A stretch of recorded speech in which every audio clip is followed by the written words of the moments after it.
Hello everyone, welcome to Sankalp Learning Solutions. Let us see question number 8 of chapter Equilibrium. For the reaction N2 plus 3H2 gives 2NH3, if the pressure is increased, the equilibrium ಏನಾಗುತ್ತೆ pressure ಅನ್ನ increase ಮಾಡಿದ್ರೆ ಅಂತ ಹೇಳಬೇಕು. For the reaction ಇಲ್ಲಿ nitrogen and hydrogen are reacting to produce ammonia. Pressure ಅನ್ನ increase ಮಾಡ್ತಾರೆ. Pressure ಅನ್ನ increase ಮಾಡಿದಾಗ ಮೇನ್ಲಿ ನಮ್ ಫೋಕಸ್ ಯಾವ್ದ್ರ ಮೇಲೆ ಇರಬೇಕು? ಗ್ಯಾಸಿಯಸ್ ಸ್ಟೇಟ್ ಅಲ್ಲಿ ಯಾವ್ದಿದೆ? Here reactant nitrogen and hydrogen are in gaseous state, whereas product ammonia is also in gaseous state. Okay, ಹಾಗಿದ್ರೆ ಈಗ ಗ್ಯಾಸಿಯಸ್ ಸ್ಟೇಟ್ ಅಲ್ಲಿ ರಿಯಾಕ್ಟೆಂಟ್ ಒಟ್ಟು ಎಷ್ಟು ಮೋಲ್ ಇದೆ? 3 + 1 4 ಮೋಲ್. 4 moles of reactant ಇದೆ, only 2 mole of products ಇದೆ. ಈಗ if the pressure is increased, pressure increase ಆಗುತ್ತೆ. ಅಗೇನ್ ಇಮ್ಯಾಜಿನ್, ಇಲ್ಲಿ ಒಂದು ರೂಮ್ ಇದೆ, ಇಲ್ಲೊಂದು ರೂಮ್ ಇದೆ.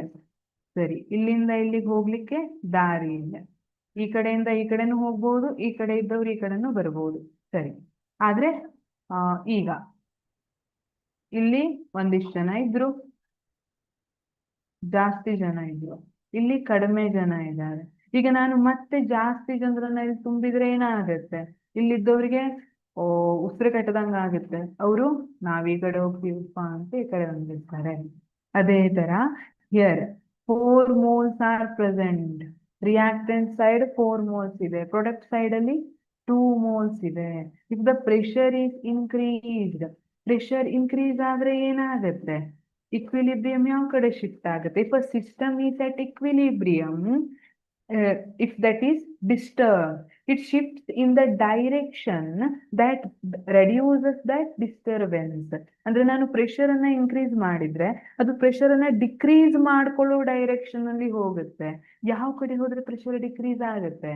ಎಸ್, ಈ ಕಡೆ ಹೋದ್ರೆ 2 ಮೋಲ್ ಮಾತ್ರ, ಹಾಗಾಗಿ ಈ ಕಡೆ ಹೋದ್ರೆ ಪ್ರೆಷರ್ ಡಿಕ್ರೀಸ್ ಆಗುತ್ತೆ. So shift to the right. Option A is correct. ಇಲ್ಲಿ ರಿಯಾಕ್ಷನ್ ರೈಟ್ ಸೈಡ್ ಶಿಫ್ಟ್ ಆಗಿರುತ್ತೆ. Other options are wrong. Thank you.